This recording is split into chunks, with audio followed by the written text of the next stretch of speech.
whole lot of publicity about the recent James Bond film that's coming out next month in August. I want to tell you a little bit about it. Any James Bond film that you watch keeps up with the times, whether you're looking at his watches or the cars. You can tell what decade it is by what James Bond film you're watching. So to keep up with modern times, this next James Bond film is going to be about James Bond's transition from a man to a woman. So come into theaters this August, Dick to Pussy. That being said, ladies and gentlemen, I want to bring out the owner and the proprietor of Main Event Comedy, Mr. Gene Jackson. Thank you. I don't know about him saying dick to pussy and then saying, well, that being said, here's Gene Jackson. That's uncomfortable, but okay. All right. How are y'all doing? Y'all having fun so far? You awake? That sleep paralysis demon got you yet he was talking about? Thank God. Sounded scary. Sounded very scary. My name's Gene Jackson. You may know me as Gene Jackson. You may know me as Buck Jenkins, but truth be told, you probably don't fucking know me, do you? You know, that's okay. I take no offense. I just hope I don't bomb up here tonight. Y'all know what that means when you bomb on stage? When you get up here and you go to tell your jokes and nobody laughs, they just stare at you like this dude's doing right now. It's called bombing. Joe Rogan once famously said that bombing on stage is like sucking 1,000 dicks in front of your mother. I was having a discussion with some fellow comedians about that recently, and a gay comedian said that was a homophobic statement that Joe Rogan made. And I said, how do you figure? And he said, well, what he said implies that sucking a dick is shameful. And I said, brother, I think you're focusing on the wrong thing. I don't figure even as a gay man you aspire to suck dicks in front of your mother, do you? Because I know as a straight man, if I'm about to go down on some woman, I'm not going to be like, hey mom, come watch this shit. It's not our proudest moment, none of us is what I'm saying, right? I mean, that's just... All right. You and your mother have an interesting relationship, I assume. I don't want to delve into that. Speaking of mothers, I know my mother would hate that joke. I know my mother's looking down on me right now for that joke. She's not dead. She's just very judgmental. Southern Baptist, I think, is the proper term for it. Yeah, she used to have me and my brother in church every Sunday, learning that golden rule. You know what the golden rule is? What is it? There you go. Thank you, ma'am. Do unto others as you would have them to do unto you. In church, that is known as the golden rule. At work, that is known as sexual harassment. And that's what that write-up said anyway. Whew. Yeah, they don't like that. Anybody else getting older? Last Saturday, I turned 46 years old.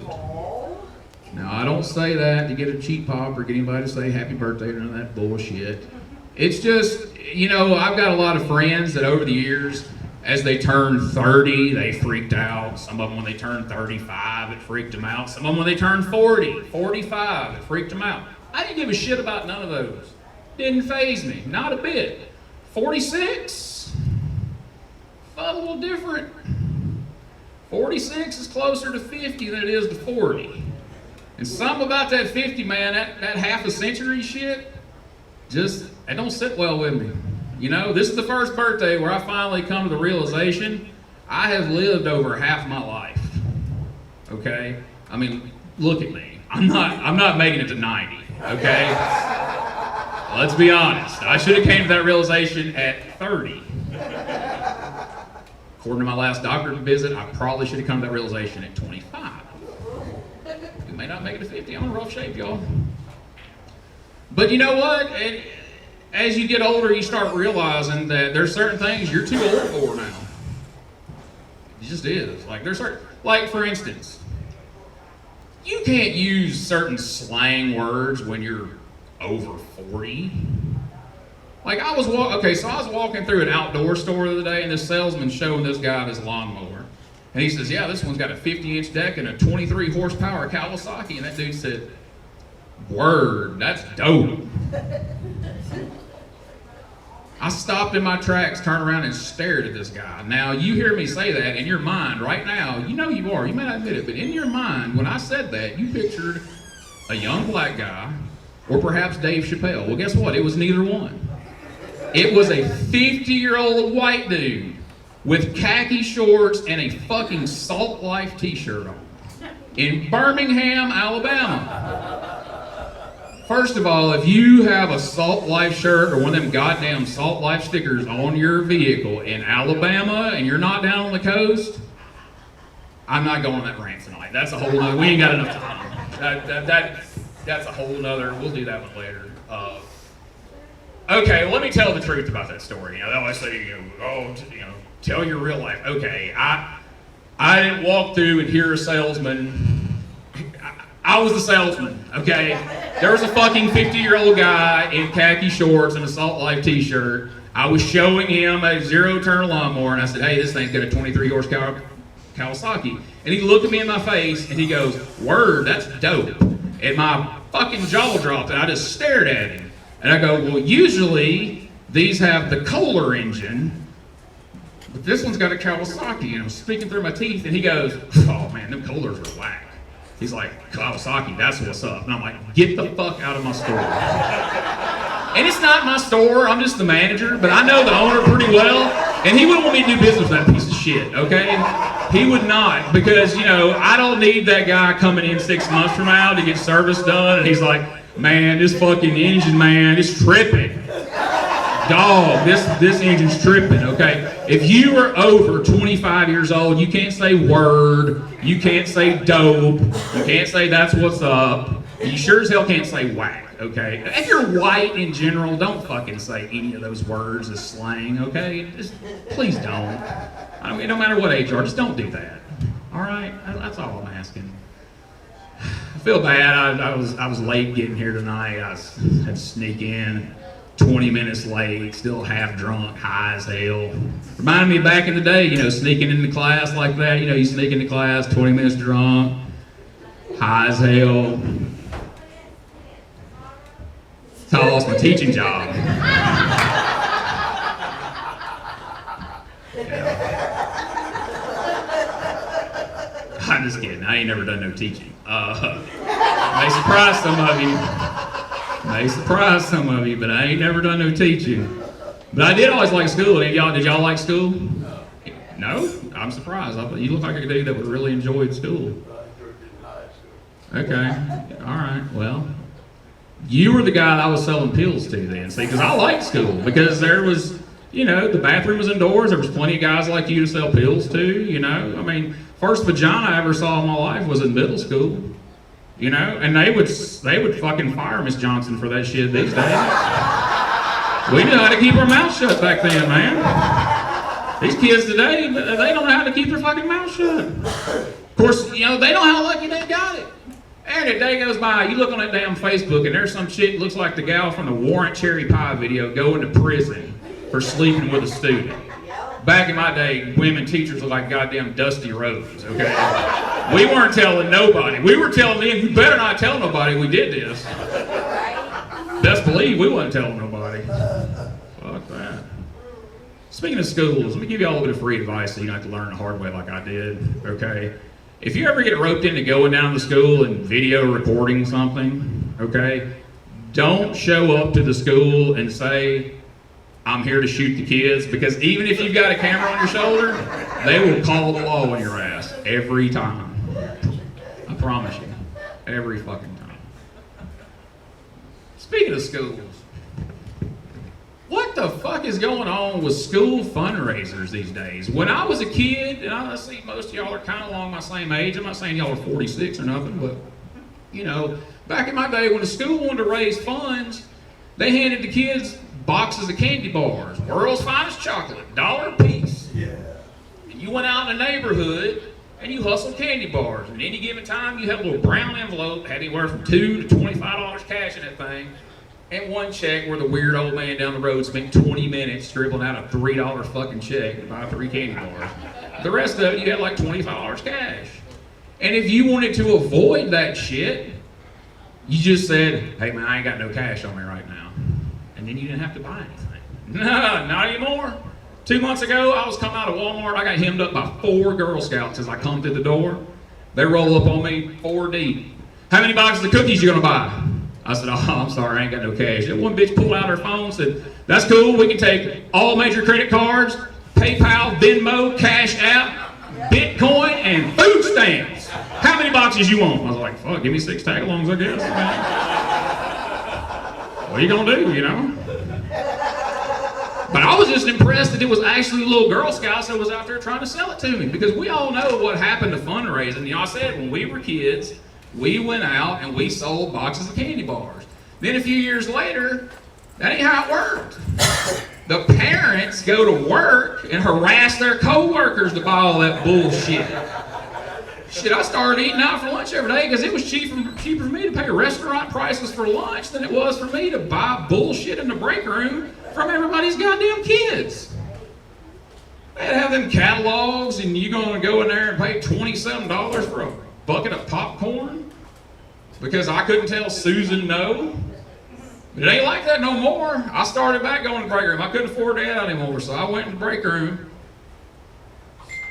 There's a school 4 miles, and this is God's honest truth. I don't know if some of y'all have experienced this or not. There's a school 4 miles from my house that are selling fucking mattresses for a fundraiser.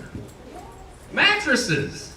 Okay, Susan, you may hit me up and get me to pay $27 for that can of popcorn. You ain't peer pressuring me to buy a fucking $1,000 Sealy Posturepedic mattress. Fuck that. It's crazy like that. Like, I was in there the other day, and this fucking Susan walks in, she's like, hey, I need you to help me out, okay? Skylar, his soccer team is raising money for equipment, okay? And he is selling go-karts and 4-wheelers and little mini bike motorcycles. So if you want one of those, I can get him to sell you one and to raise money for school. Like, I'm not in the market, I don't have kids, I ain't in the market for that shit. She's like, okay, well, Angelica's band is going on a band trip, and she's selling real estate to raise money. She's got a nice 3-bedroom, 2-bath off West Avenue. And if you can't get financed, don't worry, because Justin's football team is raising money, and he's doing mortgages, and he can help you out with financing. MLS number 674582, equal housing lender. So I'm back to eating out for lunch every day.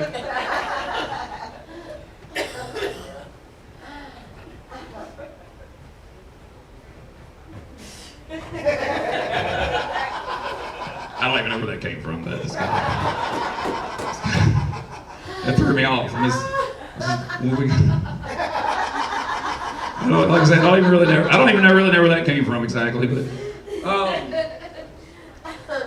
my wife is not is not here tonight because she's at work.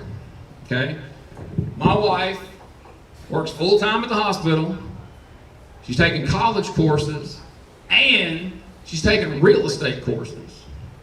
She's a smart woman. She's probably one of the top 5 smartest people I know in the world. But she is prone to say some things that don't reflect that. And when she does, I love to post that shit on Facebook. She don't like that.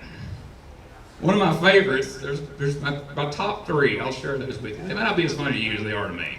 They certainly aren't funny to her. We went to a restaurant we hadn't been to in 2 years.